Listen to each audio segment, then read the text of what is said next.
Guys, welcome to Shweta's kitchen. We chole eসেছি back with a new recipe but very healthy in winters. তো আমি এটা বানাবো হচ্ছে dry fruit laddu.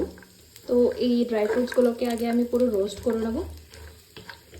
আমি আগে ড্রাই রোস্ট করেছি, তারপরে ঘি অ্যাড করেছি, তারপরে এটাকে ঘি দিয়ে একটু ভাজতে হবে, ভেজে এন্ড দেন একটু ঠান্ডা হওয়ার পর এটাকে মিক্সার গ্রাইন্ডারে গ্রাইন্ড করে নিতে হবে।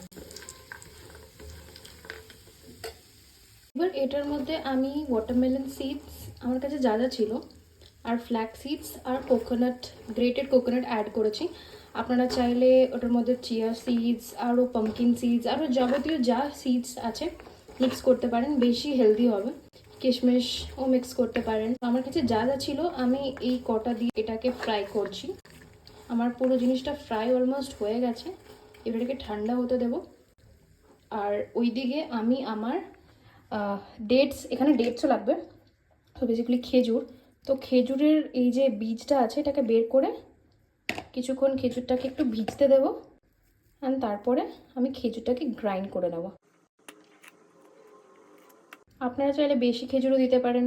আমি এটার মধ্যে অ্যাকচুয়ালি আরেকটু বেরিজ অ্যাড করব, মানে ক্র্যানবেরিজ, ব্লুবেরিজ এগুলো অ্যাড করব, একটু টেস্টি হয় ওটা অ্যাড করলে। আপনারা চাইলে ওগুলো অ্যাড না করে খেজুরটাকেও বাড়াতে পারেন। অ্যাকচুয়ালি খেজুর দেওয়া হয় because it's healthy and also মানে যে ড্রাই ফ্রুট লাড্ডুটা আপনারা বানাবেন সেটা একটু মাখা মাখা হতে হবে, মানে একটু যাতে লাড্ডুটা একটু স্টিক করে, এমন না যে ছেড়ে ছেড়ে পড়ে যায়, এই জন্য খেজুরটা দেয়। বেরিজগুলো ট্রান্সফার করে দেবো। আপনারা দেখতে পাচ্ছেন এখানে ক্র্যানবেরিজ, ব্লুবেরিজ, মোস্টলি বেশি ক্র্যানবেরিজ আছে।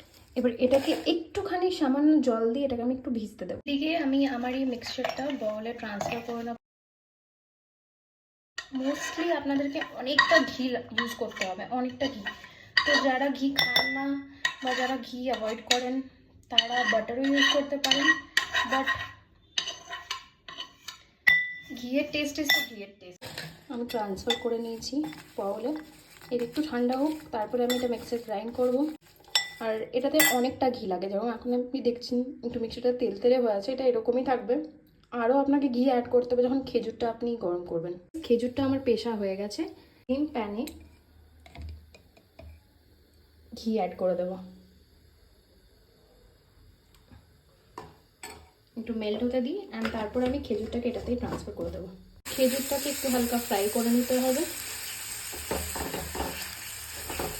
বেশি না, বেশ হালকা ফ্রাই করতে হবে। অ্যান্ড দেন আমি এটাকে পিষে নেওয়ার পর ড্রাই ফ্রুটটাও পুরো মিক্স হয়ে গেছে আর আমি খেজুরটাও অ্যাড করে দিয়েছি। এবার আমি এটাকে মিক্স করে বাস বলস বানাবো, অ্যান্ড দেন রেডি আমার ড্রাই ফ্রুটের লাড্ডু।